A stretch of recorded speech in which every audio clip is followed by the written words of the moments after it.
Tu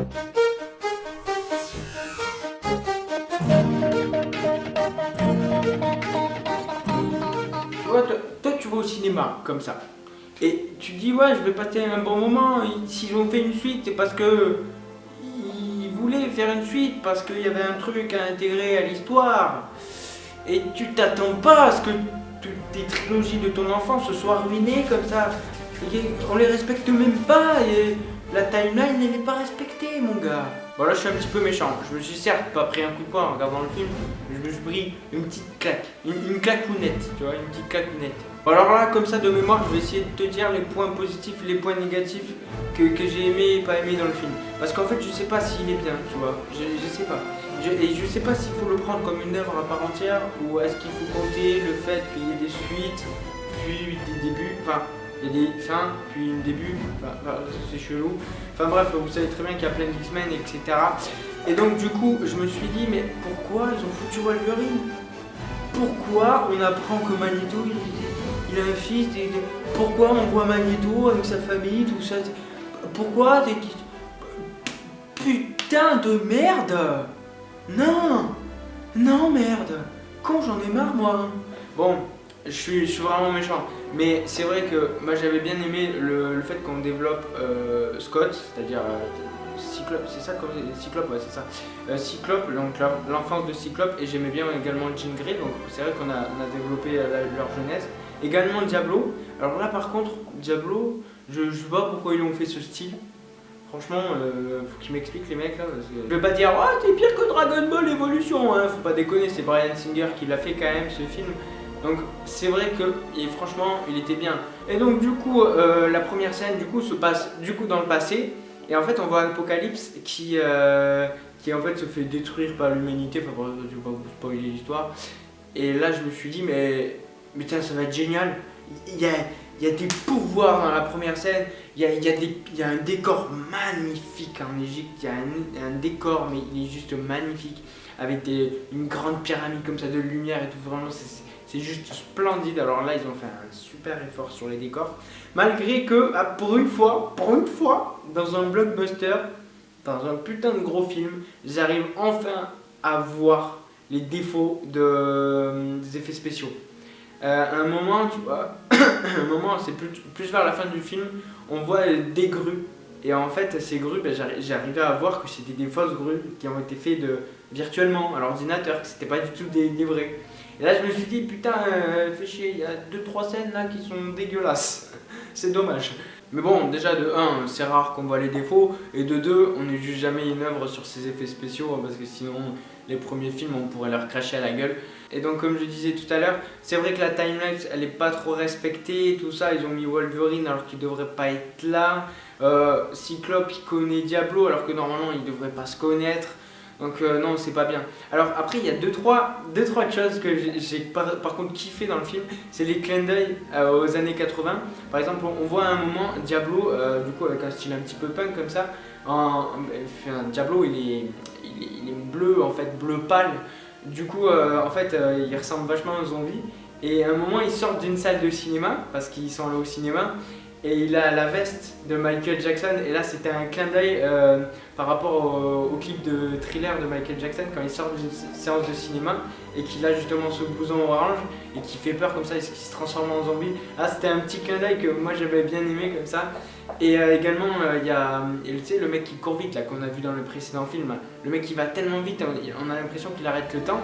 À un moment il met ses écouteurs avec de la musique des années 80 et il va sauver des gens et tout comme ça en mode avec le sourire et tout, il fait sa vie et tout pendant que le temps est arrêté. C'est juste, vraiment c'est des scènes, elles restent épiques. Et je pense qu'ils les ont mis parce que dans les anciennes X-Men, il avait toujours sa scène, ce personnage, quand il arrêtait le temps et tout. Donc je pense qu'ils l'ont mis juste parce que ça avait marché à l'ancien X-Men et là ça a encore marché. Mais je me suis dit, dès que je l'ai vu, je me suis dit qu'il allait y avoir une scène comme ça. Mais ça restait génial. Par contre, je vais vous spoiler 2-3 trucs là, mais soi-disant que c'est le fils de Magneto, le mec qui court vite, mais n'importe quoi. Arrêtez putain, respectez X-Men les gars. Pourquoi? Après il y a un point aussi que j'ai aimé, puis pas aimé, c'est Magneto. Alors j'ai adoré le développement du personnage, que en fait, après, bon, ce qui s'est passé avant, il est redevenu gentil, il a eu une femme et une fille. Alors ça, j'ai trouvé ça super génial, le fait que Magneto, ben voilà, il soit devenu gentil, qu'il ait un travail stable, etc., avec une femme. Et bon, c'est vrai que, par contre, qu'ils aient tué sa fille et tout, ouais, c'était trash. En plus, c'est n'importe quoi, comment le policier, il a tué sa fille, c'est n'importe quoi. Et il fait oh, oups, j'ai tiré, oh, c'est quoi ce bordel là? C'est quoi ce bordel? Trouve une autre excuse de merde, fais genre que Magneto il s'est rebellé, alors du coup vu qu'il s'est rebellé, ils ont tiré une flèche sur sa fille, j'en sais rien, trouver un truc, merde. Alors moi j'adore les méchants qui sont gentils, un petit peu comme Vegeta, tout ça, donc forcément le fait de voir Magneto gentil, moi ça me fait super plaisir. Alors par contre le fait que Professeur Xavier il redevienne chauve encore une fois, putain c'est relou là, il a des cheveux, puis on lui recoupe les cheveux et tout. Non franchement, je me suis dit c'est voilà, c'est juste pour que les gens ils disent ah trop bien, il va perdre ses cheveux, on va savoir pourquoi, machin bidule. Puis ça se voit en fait qu'ils lui ont fait des effets spéciaux sur le visage pour qu'il paraisse plus mature, etc. Avec le crâne rasé en fait pour qu'il se rapproche un petit peu du Professeur Xavier qu'on connaît dans les premières trilogies des X-Men. Après un des points positifs du film aussi c'est le méchant. Vraiment il fait bien le méchant qui sort de l'Égypte antique et tout. Et il est vachement puissant, il est super puissant ce mutant. Il peut multiplier la capacité des autres mutants. Ça c'est un pouvoir juste démentiel. Donc c'est pas mention truc de fou là. Non, non. C'est mention bien, mais pas truc de fou.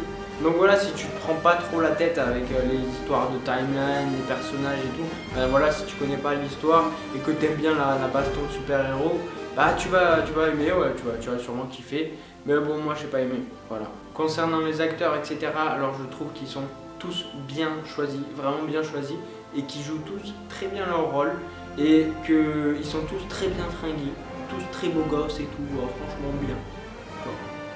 Rien à dire. En plus, il y a Jennifer Lawrence. Alors là, c'est une actrice que j'aime bien. Voilà, j'aime bien. Mon actrice préférée, c'est Chloé Grace Moretz. Voilà, je vous le dis comme ça, c'est fait. Mais c'est vrai que Jennifer Lawrence, je sais pas pourquoi, je l'ai aimée. Dès la première fois que je l'ai vue dans Hunger Games, j'avais bien kiffé son personnage. Et là, de la voir en mystique, là, je me suis dit, ah, c'est pas mal. J'aime bien, je vois. Et il y a une The Panda qui a dit, ouais, en fait, on dirait, c'est pas un film, on dirait c'est un petit peu une fanfiction. Tu vois, de Jean qui va parler à Wolverine avant même qu'ils se connaissent et tout, tu vois. C'est vrai qu'il a pas tort. C'est vrai que on dirait il est parti dans un délire le mec, il s'est dit waouh, on va faire genre ils se connaissaient avant, et puis Diablo aussi et tout, et puis en fait c'est dans le futur, ils vont plus se souvenir. Il est parti en couille, le mec il est parti en couille, il est parti dans une histoire d'amour qui n'existait même pas avant, enfin, c'est n'importe quoi. Enfin, Jean Grey, quand on l'a connue dans les trilogies, les premières trilogies, elle savait à peine maîtriser le mentalisme en fait. Et du coup, la voir dans ce film-là maîtriser aussi bien le mentalisme, je me suis dit mais non, mais putain, mais arrêtez les gars, cassez pas les couilles. Bon voilà, je m'arrête là, n'hésitez pas à aller voir le film parce que votre avis sera le meilleur. Voilà, tout simplement. Allez, je me casse. Yo.